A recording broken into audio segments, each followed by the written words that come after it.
welcome back to part 2 of the stacked envelope altered file folder journal. And today we're going to be working on the star of the show, which are the envelopes on front.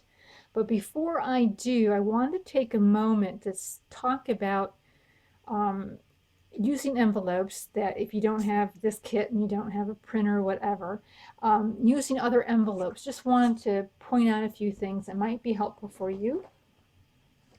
You can totally go and get envelopes at the dollar store. You can get to maybe 2 sizes. You can get the letter size, the business envelope size, and mix them up. And you'll probably want to cover them. One little tip that I think is very useful, and that is if you're going to put this into a journal or into the front, getting things inside this little area here, little journaling cards, kind of like sticking them in here, can be a hassle because this little part here is just so close to the edge. So I'm just going to show you quickly a quick solution for that. I think that will work really well.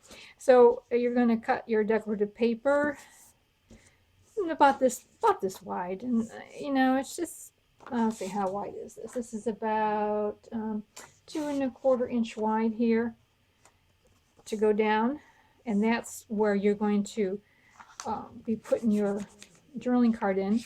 So you'll want to glue this on,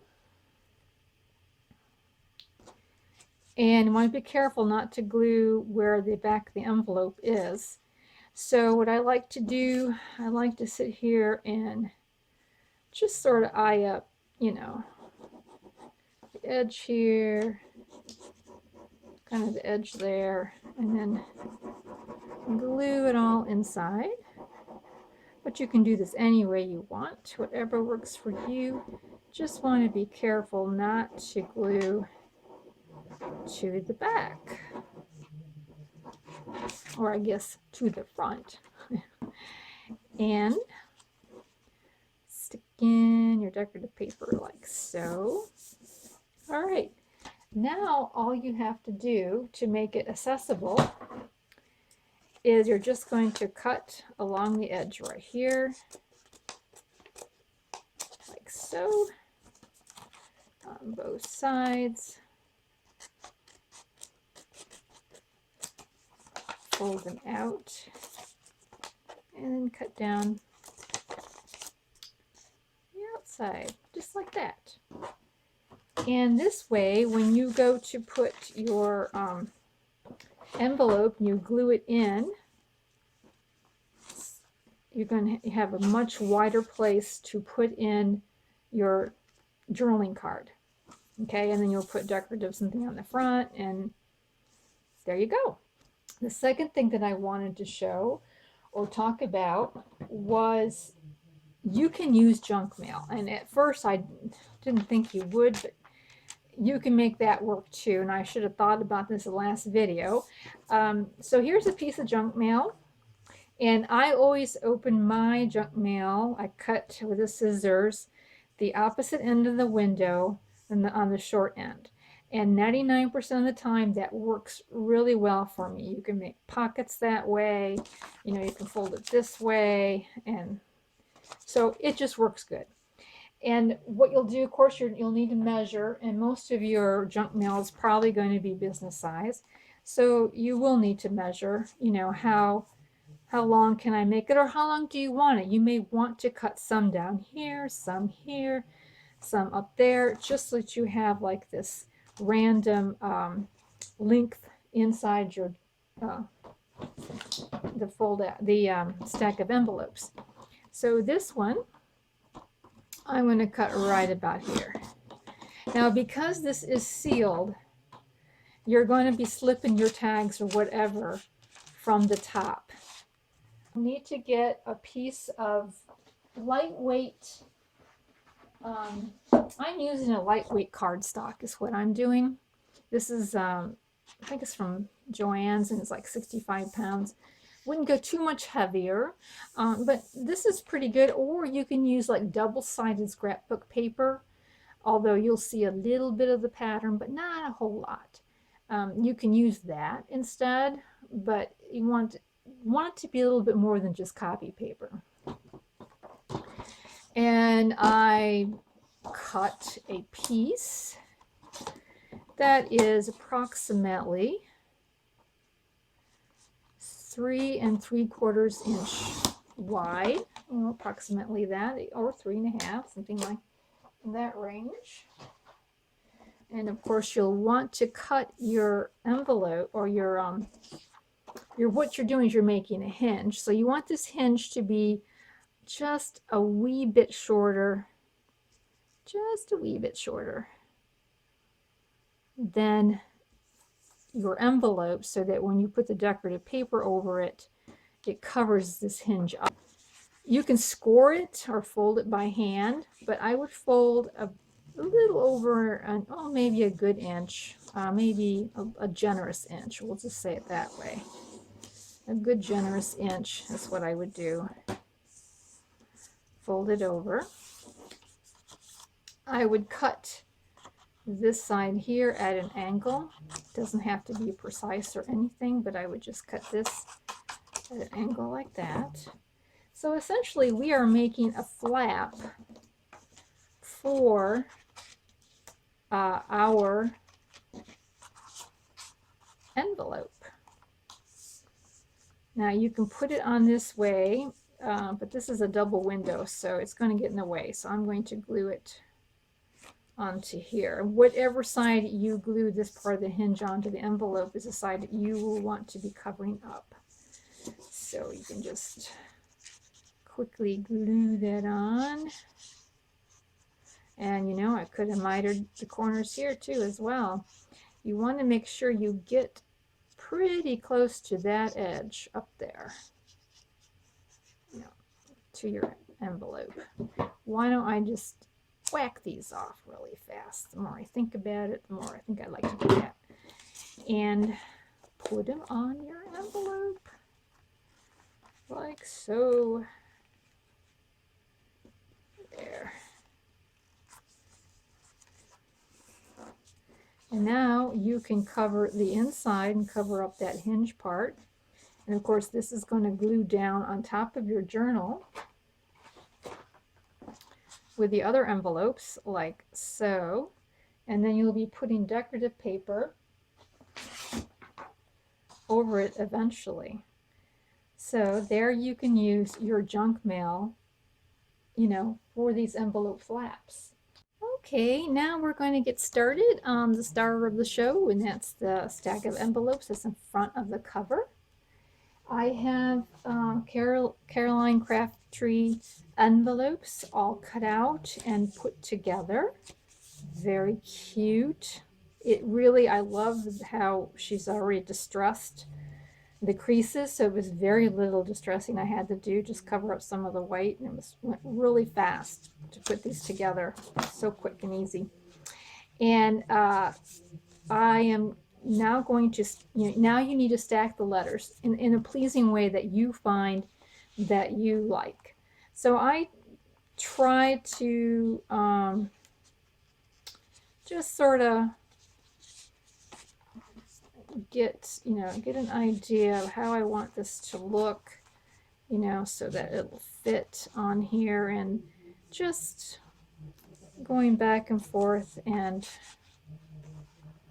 making sure that these will fit on here.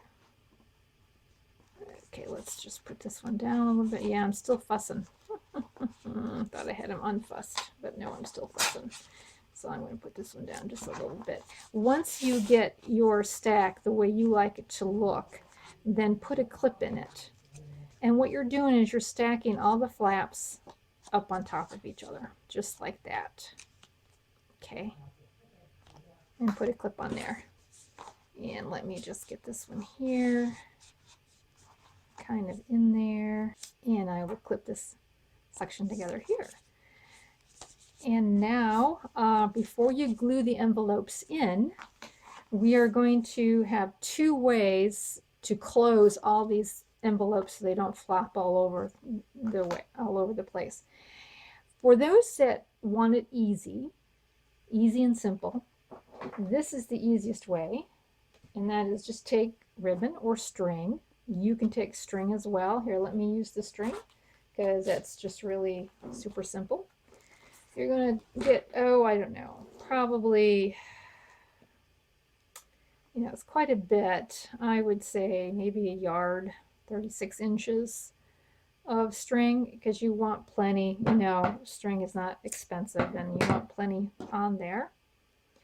And then you're just going to lay it down in the middle here, and you're going to put a piece of tape there so it stays, and you'll glue more paper on top of this.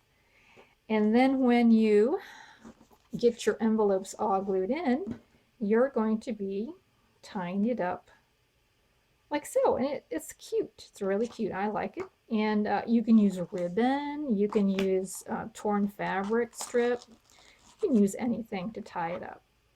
I am going to be doing and showing you how I do the button and string closure. It's I wouldn't say it's hard, but it's probably more involved. And so I simply put my string down there so that I have,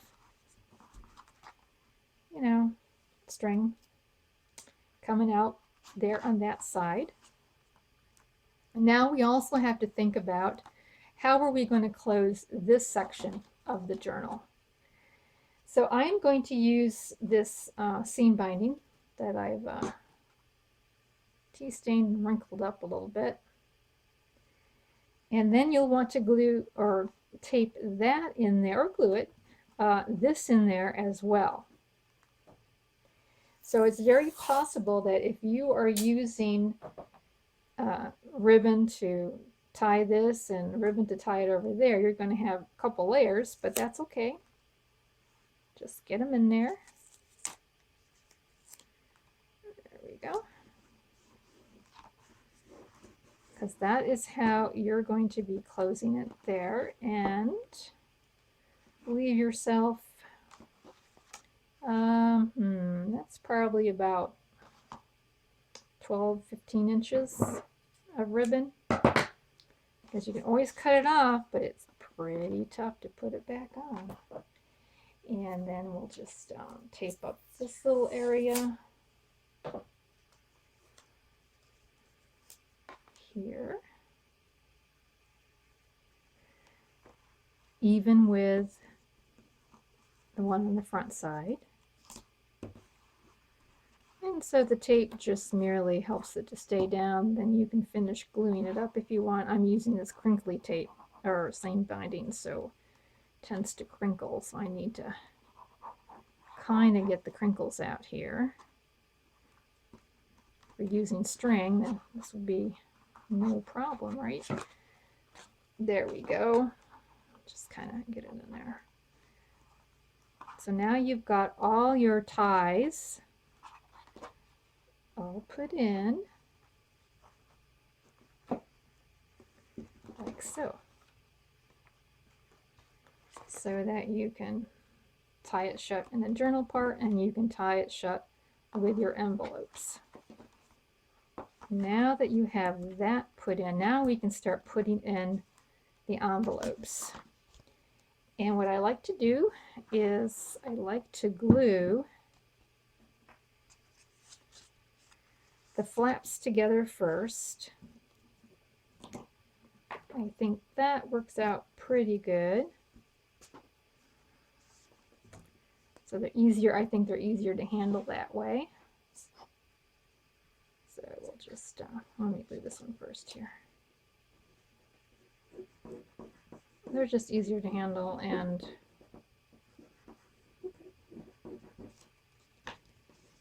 it doesn't matter if you get glue over there. Just want the flaps to be glued down. All right. All right. And now we are going to glue. These are on this side. So let me get glue on the flaps. Now you only want it on the flaps, you don't want to get it on the back of the envelope, but it's pretty easy.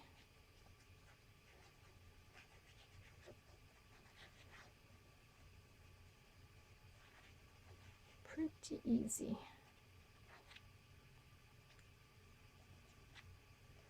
Okay. And just put you down like this. So I'm leaving just a tiny bit of a border there on the ends. You can leave as large of a one as you would like. Yeah, I see here I put glue there. Probably shouldn't have done that. It's almost dry. So this is this flap, and I like using Fabri-Tac because I can shift it up a little bit. Sometimes the envelopes move. Okay, and I am going to put this down the way I like it. Let's see here. So, and just getting an idea where I want to put that. I'm going to put a little tick mark right there so that I know about where I want to put it. And we will put glue then on. Let's see here. Yep, the Fabri-Tac does give you a few minutes, so that is really important, I think, to be able to shift it around a little bit to get exactly the way you like it.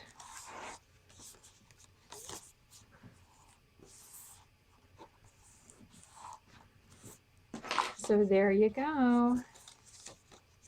And so it will eventually lay down like so.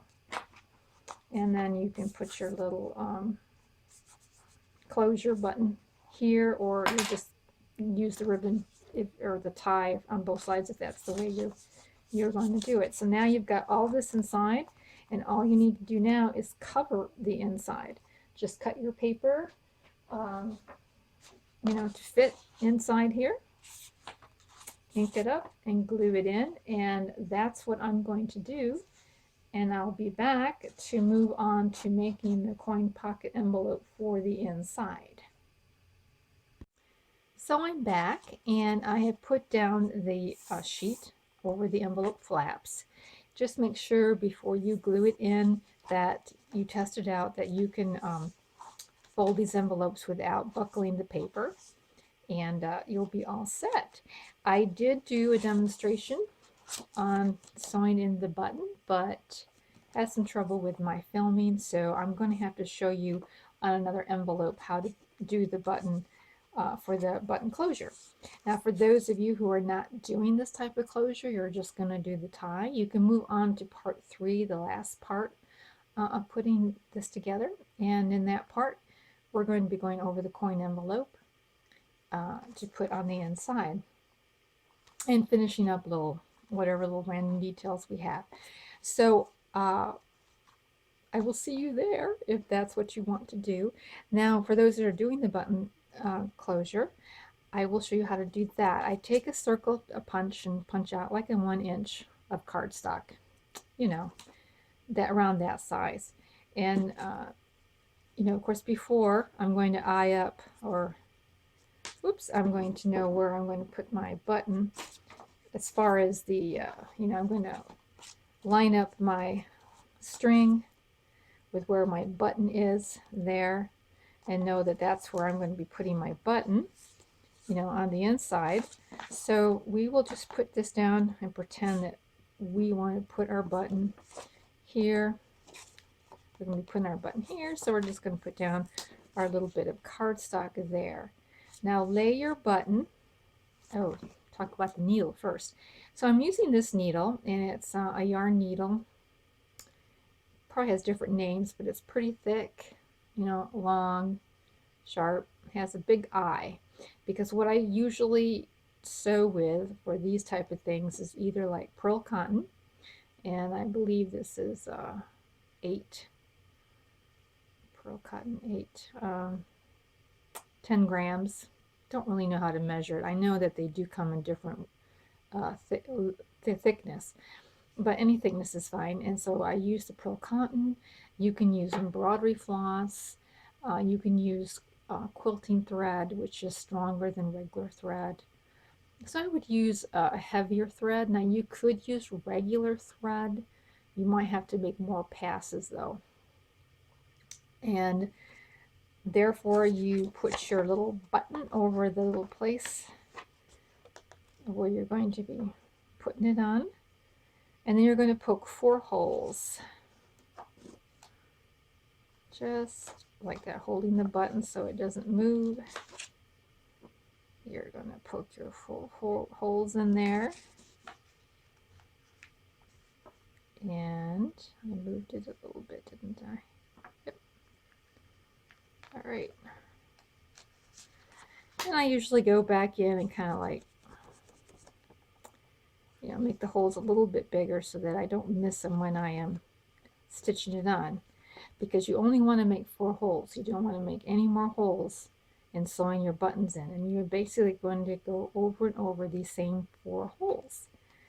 So come up one of the holes. Oh, excuse me, no, go down. You're going to go into, oh, my button. Oh, and you want a pretty good sized button with 4 holes.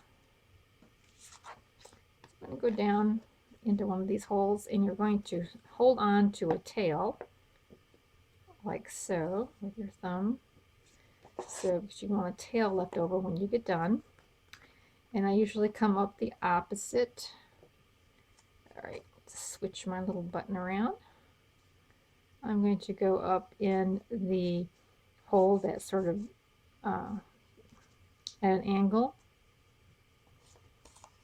Because what I want to do here on front is I want to make an X. So I'm going to be sewing the first arm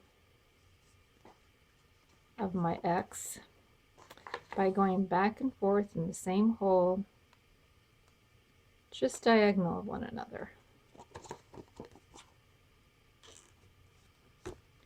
Like so. And you don't want to have it too tight. You want to just, you know, gently pull on it, because you do want it to be a little loose from here so your string will wrap around. And then once I make like two passes, then I go up the other 2 holes. And we're going to go inside like this. And find our little hole in there.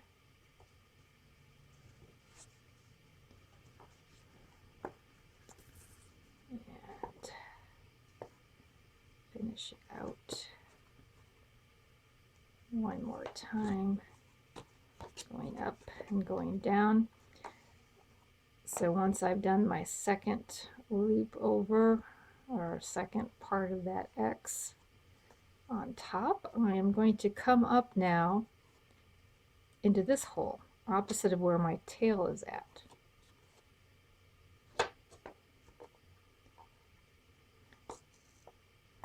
So now you have, the tail was here, I come up on the hole that was opposite of it.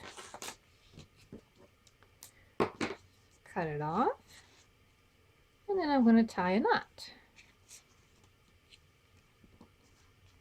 Probably tie a square knot here.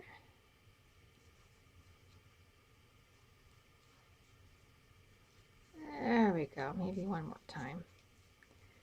Now that should be in there nice and securely. And I'm going to cut it off a little bit like that. Now what you'll want to do then is you'll want to get some decorative paper and cover up the circle there. You know, however, you don't need to go all the way down the end, just enough to get past, you know, this part right here. You'll cut that down and put that over the circlet you made.